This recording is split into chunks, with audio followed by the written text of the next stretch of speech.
আপনার হাতে কিছু অলস টাকা আছে এবং সেই টাকা আপনি সাময়িক সময়ের জন্য, লেটস সে 6 মাস বা 1 বছরের জন্য আপনি কোনো একটা ব্যাংকে এফডিআর বা ফিক্সড ডিপোজিট রিসিভ করে রাখতে চাচ্ছেন। কিন্তু বর্তমানে বিভিন্ন ব্যাংকে আমাদের বাংলাদেশের ব্যাংকিং খাতে যেভাবে খেলাপি ঋণ বা নন পারফর্মিং লোনের যে রিপোর্ট ফুটে উঠেছে, এখন বলা হচ্ছে যে টোটাল লোনের 36%ই ডিফল্টেড হয়ে আছে বা খেলাপি হয়ে আছে, যেটা টাকার অঙ্কে 6,44,000 কোটি টাকা। তো যখন এত পরিমাণ খেলাপি ঋণ থাকে ব্যাংকিং ইন্ডাস্ট্রিতে, তখন আসলে গ্রাহকদের মধ্যে একটা শঙ্কা কাজ করে যে আমি কোনো একটা ব্যাংকে এফডিআর করলে সেটা নিরাপদ কিনা, বা আপন ম্যাচিউরিটি সেটা আমি উইথড্র করতে পারবো কিনা, অর্থাৎ ওই ব্যাংকের সেই পরিমাণ লিকুইডিটি সাপোর্ট আছে কিনা, নাকি তাদের লিকুইডিটি ক্রাইসিস আছে, আমি সেই এফডিআর এর টাকাটা পরবর্তীতে উইথড্র নাও করতে পারি ব্যাংকের উইক কন্ডিশনের কারণে। তো এই আশঙ্কাগুলো বর্তমান প্রেক্ষাপটে খুবই যৌক্তিক, কারণ 36% যেখানে নন পারফর্মিং লোন, পাশাপাশি অনেক ব্যাংকেই আমরা দেখেছি যে গ্রাহকরা হয়তো 50,000 টাকা উইথড্র করার জন্য চেক নিয়ে গিয়েছেন, কিন্তু ব্যাংক তাকে হয়তো 5,000 টাকার ক্যাশ দিয়ে সেটা ফেরত দিয়ে দিয়েছে, বা অনেকের চেক ডিসঅনার হচ্ছে, যেটা আমরা দেখেছি। তো এই জন্য কিন্তু গ্রাহকদের মধ্যে এই অনাস্থাগুলো আরো প্রকট হয়েছে ব্যাংকিং ডিপোজিটের উপর। আবার যেই 5টা ব্যাংক একীভূত করে সম্মিলিত ইসলামী ব্যাংক যাত্রা শুরু করেছে বাংলাদেশে কিছুদিন আগে, তো সেখানে যদিও বলা হচ্ছিল যে যে ডিপোজিট ইন্স্যুরেন্স স্কিমের আওতায় 2 লাখ টাকা পর্যন্ত আমানতকারীরা উইথড্র করতে পারবেন, এর বেশি হলে সেটা আপাতত পারবেন না, পরবর্তীতে পারবেন। কিন্তু এই 2 লাখ টাকার মধ্যেও আবার আমি অনেক সম্মিলিত ইসলামী ব্যাংকের গ্রাহকদের বলতে শুনেছি যে যখন তারা চেক নিয়ে যাচ্ছে, তখন বলা হচ্ছে যে ডিপোজিট ইন্স্যুরেন্সের এই 2 লাখ টাকা হচ্ছে যদি আপনার কারেন্ট বা সেভিংস অ্যাকাউন্টে 2 লাখ টাকার বেশি থাকে, তাহলে 2 লাখ টাকা পর্যন্ত আপনি উইথড্র করতে পারবেন। আর 2 লাখ টাকার কম থাকলে যতটুকু আছে পুরোটাই আপনি উইথড্র করতে পারবেন। কিন্তু যাদের এফডিআর আছে, তাদের ক্ষেত্রে বলা হচ্ছে ওই এফডিআর এর টাকাটা আসলে এই ডিপোজিট ইন্স্যুরেন্সের 2 লাখ টাকার আওতায় পড়ে না। তা যার কারণে অনেক গ্রাহক, যার হয়তো 1 লাখ টাকার এফডিআর আছে, সে যখন ওই এফডিআর এর টাকা উইথড্র করতে গিয়েছে, তাকে সেটা ফেরত দিয়ে দেওয়া হয়েছে, কারণ ওই 2 লাখ টাকাটা হচ্ছে আপনার কারেন্ট বা সেভিংস অ্যাকাউন্টের ম্যাক্সিমাম 2 লাখ টাকা পর্যন্ত আপনি উইথড্র করতে পারবেন।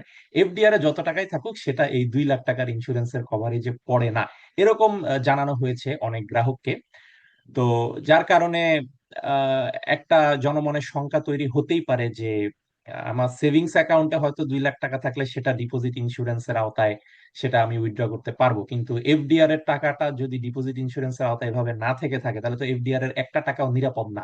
আমি যত টাকা এফডিআর রাখি, 1 টাকাও তো উইথড্রয়েবল না, ইন কেস যদি ব্যাংক কখনো লিকুইডিটি ক্রাইসিসে পড়ে, বা এই ধরনের খেলাপি ঋণের কারণে তারল্য সংকটে পড়ে, ইত্যাদি ইত্যাদি। তো সেক্ষেত্রে আমি আজকের ভিডিওতে ব্যাখ্যা করব যে আপনি যদি আপনার হাতে কিছু আইডেল টাকা থাকে, যেটা কোনো একটা ব্যাংকে আপনি মেয়াদি আমানত বা এফডিআর করে রাখতে চাচ্ছেন, সেক্ষেত্রে আসলে কোন ব্যাংক আপনাদের জন্য বর্তমান প্রেক্ষাপটে নিরাপদ, বা কিভাবে আপনি একটা ব্যাংকে নির্বাচন করবেন আপনার এফডিআর এর জন্য। তো এক্ষেত্রে আমি বলবো যে 2টা প্যারামিটার খুবই ইম্পর্টেন্ট। একটা হচ্ছে ওই ব্যাংকের যে এনপিএল, নন পারফর্মিং লোন বা খেলাপি ঋণের পরিমাণটা কত শতাংশ, প্লাস ওই ব্যাংকের গভর্নেন্স, গুড গভর্নেন্স বা স্ট্রং গভর্নেন্সটা আছে কিনা। এই দুটো বিষয় খুবই ইম্পর্টেন্ট। তো এই দুটো বিষয় মাথায় রেখে আপনাদেরকে আসলে চুজ করতে হবে যে বর্তমানে আমাদের অ্যারাউন্ড 50টারও বেশি ব্যাংক আমাদের বর্তমান বাংলাদেশে আছে বা মার্কেটে অপারেট করছে। তো সেক্ষেত্রে কোন ব্যাংক আসলে আপনার এফডিআর এর জন্য নিরাপদ হবে। তো বাংলাদেশ ব্যাংকের গত সেপ্টেম্বর 2025-এ প্রকাশিত একটি রিপোর্ট মোতাবেক আমি দেখলাম যে ওখানে একটা রিপোর্টে আছে যে সিঙ্গেল ডিজিট এনপিএল রেশিও, যেসব ব্যাংকের খেলাপি ঋণের পরিমাণ 10%-এর কম, অর্থাৎ সিঙ্গেল ডিজিট পর্যন্ত, লেটস সে 9% বা লেস দেন 10% বা তারও কম। তো ওই ব্যাংকগুলোর একটা তালিকা দেয়া হয়েছে, অ্যারাউন্ড 17টা ব্যাংক আমি দেখেছি ওই রিপোর্টে।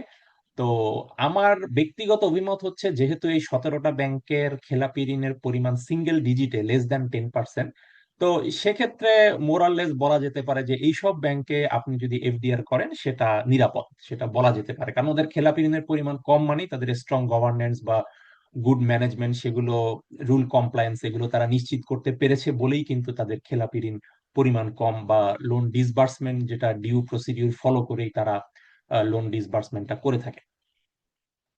তো এই 17টা ব্যাংকের মধ্যে যেমন আমি কয়েকটা ব্যাংকের নাম যদি বলি আপনাদেরকে, লেটসে নতুন একটা ব্যাংক যে সিটিজেন্স ব্যাংক, দেন দেখলাম Eastern Bank Limited, BRAC Bank, Prime Bank, then Jamuna Bank, City Bank, এরকম বেশ কিছু ব্যাংকের নাম আছে ওই 17টা ব্যাংকের তালিকা যাদের সিঙ্গেল ডিজিট খেলাপি ঋণের পরিমাণ। তো আমি আপনাদের সুবিধার জন্য এই ভিডিওর ডেসক্রিপশনে অলরেডি ওই 17টা ব্যাংকের একটা তালিকা এবং কোন ব্যাংকের খেলাপি ঋণের পরিমাণ কত শতাংশ সেটার একটা চার্ট এই ভিডিওর ডেসক্রিপশনে আমি লিংকে দিয়ে দিয়েছি।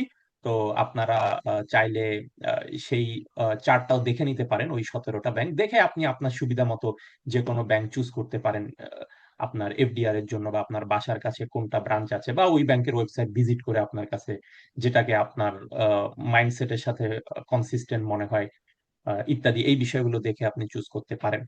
তো এটাই ছিল আমার আজকের ভিডিওর মূল বার্তা, যে হাতে যদি অলস টাকা থাকে যেটা এফডিআর করতে চান, অনেকেই জিজ্ঞেস করে কোন ব্যাংক নিরাপদ, কারণ বিশেষ করে 5 ব্যাংক মার্জ হওয়ার পরেও দেখা যাচ্ছে এফডিআর এর টাকা উইথড্র করতে পারছেন না, সেভিংস অ্যাকাউন্টে টাকা দিচ্ছে তারা কিন্তু এফডিআর না। তো তখন এফডিআর নিয়ে আসলে দ্বিতীয়বার চিন্তা করার একটা বিষয় থাকে। তো সেই জন্য আমি আজকের ভিডিওতে ওই বাংলাদেশ ব্যাংকের রিপোর্ট মোতাবেক যে 17টা ব্যাংকের খেলাপি ঋণের পরিমাণ 10%-এর নিচে, তাদের একটা লিংক আমি আমার আজকের ভিডিও ডেসক্রিপশনে দিয়ে দিয়েছি, যেটা দেখে আপনি সহজেই চুজ করতে পারবেন যে আপনার এফডিআর এর জন্য কোন ব্যাংকটা নিরাপদ, এবং আপনি আপন ম্যাচিউরিটি বা প্রি ম্যাচিউর উইথড্রয়াল যদি যখন প্রয়োজন হয় সেই ব্যাংক সেটা দিতে কতটুকু সক্ষম। তো তারপরে যদি কোনো কোশ্চেন থাকে আমাকে কমেন্ট সেকশনে জানাবেন, আমি খুব দ্রুতই সেটার আনসার দিয়ে দিব। ধন্যবাদ সবাইকে।